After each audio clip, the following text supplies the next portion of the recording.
Based on the way you've been playing, I understand.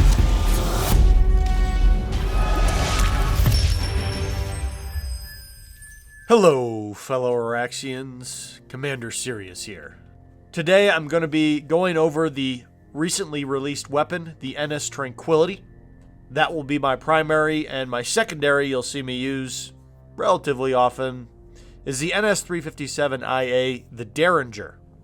Both of these weapons can be purchased for A7 in the Sanctuary. A7 is a new currency you get for participating in alerts. You can also find this currency as blue glowing dots on data terminals throughout Araxis, but that's a less reliable way to get it. If you wanted to learn more about my secondary, I've already done a review on it. The link will be in the upper right. But for today, we are going to cover just the NS Tranquility. The short version of this weapon is it is a slightly less powerful variant of the NS Vandal, whose rounds has a concussive effect. It fires 218 rounds per minute compared to the Vandal's 255. The Vandal does 334 damage out to 15 meters and falls off to 280 at 75. The NS-30 Tranquility, however, starts at 280 damage, but it does not fall off until 75 meters, and then it falls off to 250 at 150 meters. This is the key difference in these two weapons. The refire time is not going to mess you up too much, but the NS-30 Vandal is a one headshot, one body shot kill weapon. Got out all the caveats, within max damage range, on a standard 1000 hit point target that doesn't have nano weave on. That's not quite as exciting once you add in the fine print. The reality is most targets are going to have nano weave on, and that pushes the NS-30 Vandal in most scenarios to require 2 headshots to drop a target in 2 hits. And that is the same requirement as the NS-30 Tranquility. The Tranquility does have a slight advantage by 30 meters a second in muzzle velocity, but the Tranquility has a built-in suppressor, meaning it maintains that muzzle velocity even though it's a suppressed weapon.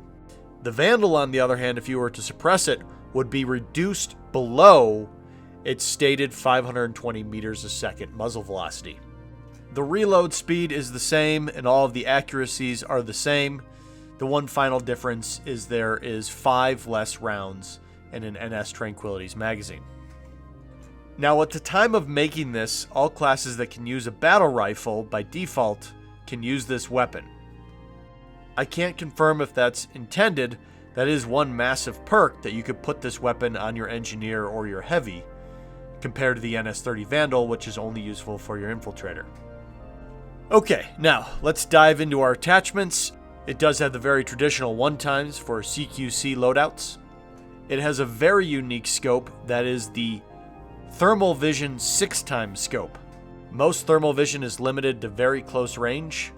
This one allows you to use it at long range, but it's going to take more time for the scope to come up. It has the traditional HSNV 1x scope. It also has the 6x scope, and then I've been using the Acra 3.4x. This gives you the classic red dot you might find on a battle rifle or your CQC bolt-action rifle. There is no scope sway associated with scopes that are less than 6x. There are no barrel attachments for this weapon. Let's move on to the rail. You can equip a comfort grip that reduces the swap to the weapon by 30%, reduces the horizontal recoil by 20%, but increases your hip fire cone of fire by 20%. So definitely pushing you away from a CQC weapon if you take this option. The other 2 options are the very traditional dark light flashlight and the good old laser sight, if you want to be able to turn a corner and hip fire someone. In the ammo slot, you can equip a heavy magazine, which increases the size by 5 rounds, but again, increases the hip fire by another 20%. So you really are forced to specialize this weapon either without the magazine with the laser sight to be very CQC, or add the comfort grip and the magazine and be more medium to long range. I've opted for the latter. I would always just pull out an SMG if I wanted to focus on hip fire range. So you got a few looks of it with some camos on. Here's the gold. And here is the default skin, sort of a faded green color. I certainly think it's a very tranquil color. So, with the obvious visible stuff out of the way, let's dive into its claim to fame. The concussive effect. When you hit your target, they have a very short duration, mild concussive effect applied to them, which 100% makes it easier to land follow-up shots. It's tough to detect, but you can see my sprint speed reduced here. It was very hard to make it to cover. Now you can tell when you've landed the concussive effect on your opponent. They have a green glowing dot in the center. On low settings, it is a little bit difficult to discern between a medic's nano regen device and this effect. But the general rule of thumb feels like when you hit someone with it, you have them concussed for 1 second, and if you can follow that shot up, you will keep them concussed. Again, this is a very minor concussion, not at all like getting hit dead on by a concussion grenade. So let's dive into a little bit on how this weapon plays. For me, out of all the weapons that used to be drops from alerts are now weapons you can buy with A7, it is the closest thing to a real weapon, if you know what I'm saying. The showdown is fun, but I wouldn't really put it in the same class as an underboss or a commissioner.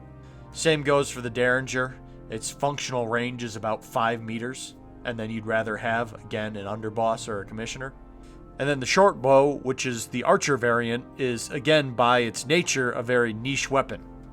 This is the first weapon with A7 that I would say you could line all the scout rifles up next to each other, and it'd be worth picking this one out in certain situations. Its maximum fall-off damage is 250, so it is technically a 2-hit headshot kill on a 1,000 hit point target at any range. So even though it's slightly less damage than the Vandal, if you are using it effectively, you are going to be 2-tapping with the Vandal or the Tranquility, making its kill time effectively the same.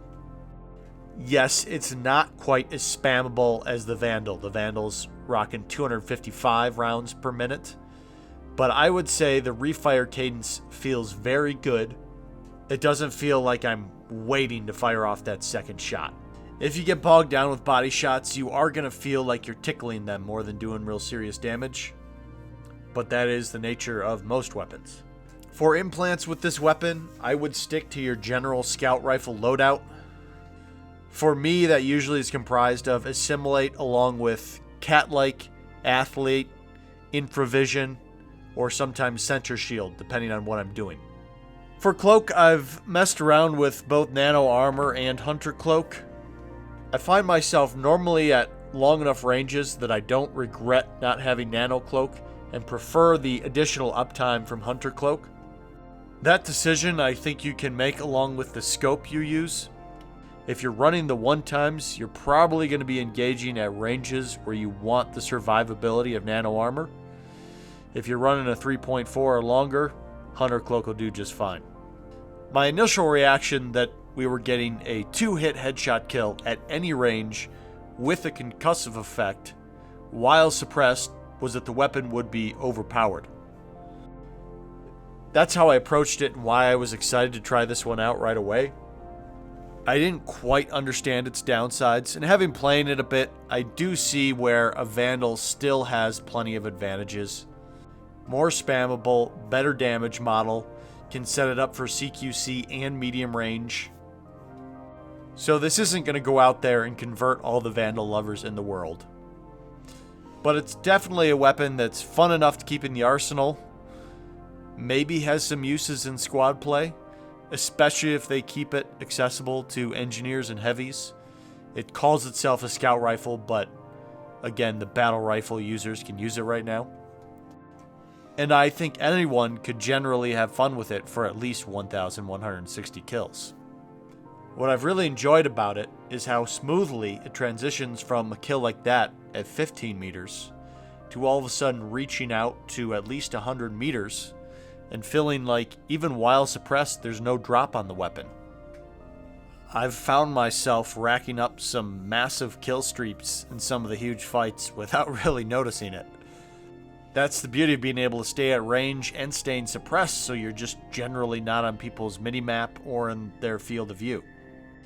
So guys, my general take on the NS30 Tranquility is this is a buy. It is the most functional A7 weapon you can get right now. If you are a battle rifle or a scout rifle person, you will love it. You will fall right into a cadence with it. If you are not a battle rifle or scout rifle person, this might actually be a good one to train on because all of your shots will slow the enemy down. Let you learn to follow up a shot on a slightly handicapped target. So, fellow Araxians, happy hunting out there. I hope everyone's staying safe and healthy. And at least you have a little bit more to spend your A7 on. It should be obvious from the video footage, but I forgot to mention you buy all of the attachments as well as the weapon with A7. That is the new currency from data terminals and alerts.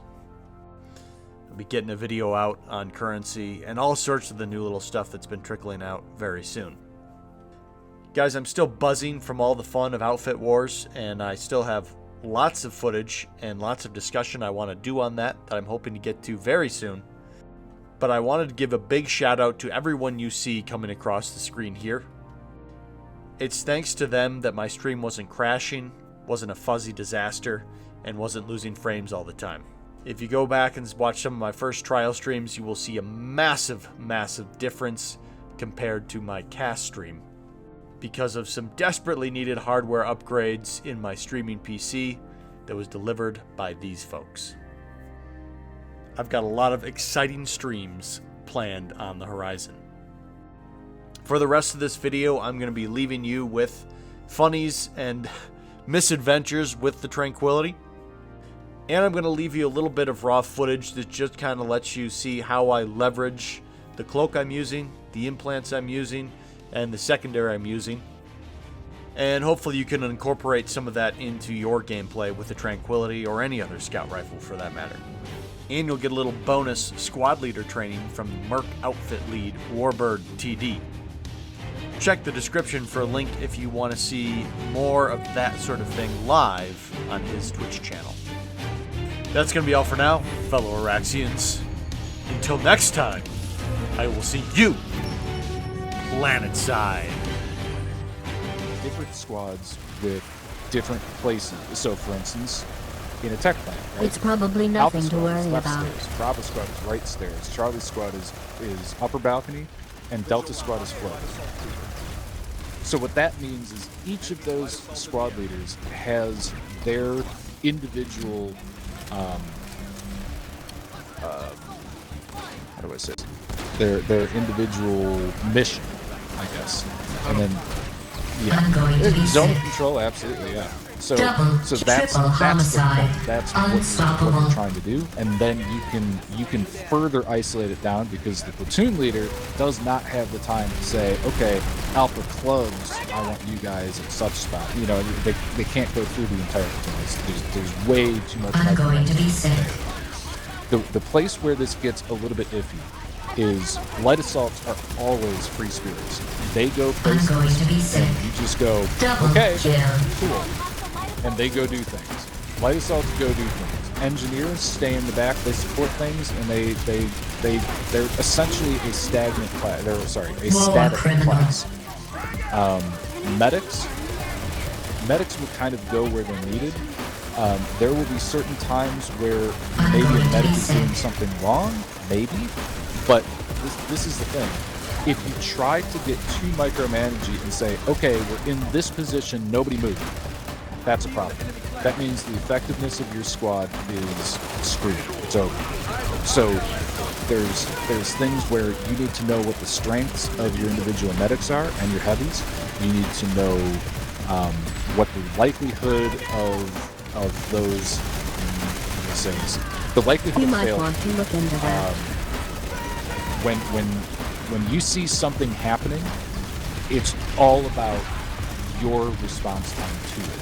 So in a lot of ways, when you're in a defensive position, it is the squad leader's call that either wins the fight or loses the fight.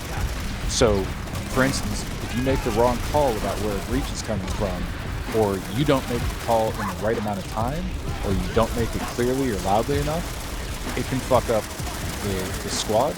And if the other squad you're next to doesn't know that you just got wiped, then things are going poorly. So there is a lot of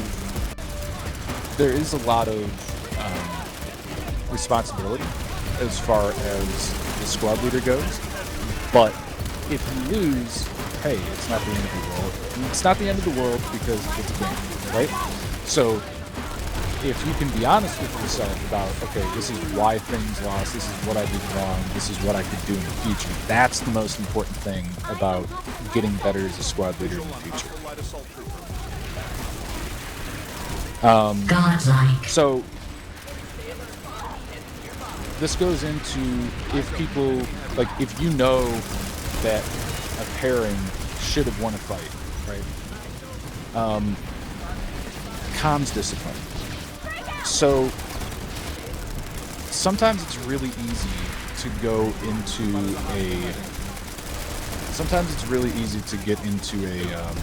a stream of consciousness conversation. So how do I say this? Some squad leaders will go into a play-by-play of everything that's happening on their screen, and then they start talking about, okay, well, this guy's doing this, and that guy's doing that, and hey, and then they'll mix in an order, right? And so that gets to be kind of bad, and it ends up not working super well. So it's stream of consciousness when you're giving out so many orders is good in CQC fights, right? When there are CQC fights in Planetside where people need constant direction because they're dying, getting rezzed, dying, getting rezzed, and they need to know, like, where in the room is the best place to go to, where is the best place to push, which one is the weakest part to push. And that's another thing that I probably should have explained a little bit more. As a squad leader, you are always looking for weaknesses in your opponent. And if you see that they don't have enough people on the door, you can take advantage of it, leverage it. Hit them where they are weakest. Sometimes you need to hit them in a full frontal, brutal assault, and other times, if you hit them from where they don't expect you, you will win even harder. So again, as far as the comms discipline goes, if it's a fight where it's just kind of a casual fight and there's not really a huge amount of probably intensity nothing going to on, worry about. then kind of just let it off, lay off the mic and try to direct things every few seconds if you need to. But otherwise, if you're pretty sure that fight's going to be perfectly fine, just let people do their thing. Perfectly fine. They'll be giving intel to each other, and they'll be able to hear when a certain thing is happening. And a lot of times, like, there are certain fights where I could just not say anything. I could get us into position, get us to a base, get us into position, and then everything would go exactly according to plan, just based off of intel that one squad is giving to another squad, right? And I wouldn't have to say a damn word. So this kind of goes into the micromanagement versus laziness thing. Be ready to step in when you need to, or when you see something that's not right. Like if you see a group up of people and you go, oh shit, they're getting ready to max crash. That's when you key up and you're getting people into positions. This goes into the next part, which is intensity. There are some people who do a lot of intensity with their calls. There are some people who do intensity with everything they say, and that's ineffective. What you want to be doing is you want to give clear, concise orders right at the very outset. So we're doing this, then we're going there, then we're going to get set up in this position. I want this, this, and this. And then you have people who either volunteer or go, gotcha, doing it, right? You get that acknowledgement going within your squad. So you are clear and concise, but you don't have to be yelling it all the time, unless you're in the middle of a fight, or that time is of utmost importance. Because if you don't get on the point in the next 10 seconds, you're fucked. Like that's the thing where that's where intensity comes in, and that's where intensity in CQC fights will drive modes. It's crazy to see, and it's a little bit weird to talk about, but there are people who respond 10 times better to high intensity orders, and they will click heads at a better rate than if there's no intensity in the order. And I don't know if that's just an us thing or if it's most people playing Planetside. So this goes into another thing having to do with intensity of orders. There's a lot of times where getting there fast, getting the push done, I think the military calls this violence of action, has its own importance. Because if you can cause an enormous amount of chaos, or you can win a fight before the enemy even knows that it's started, Double kill. you win.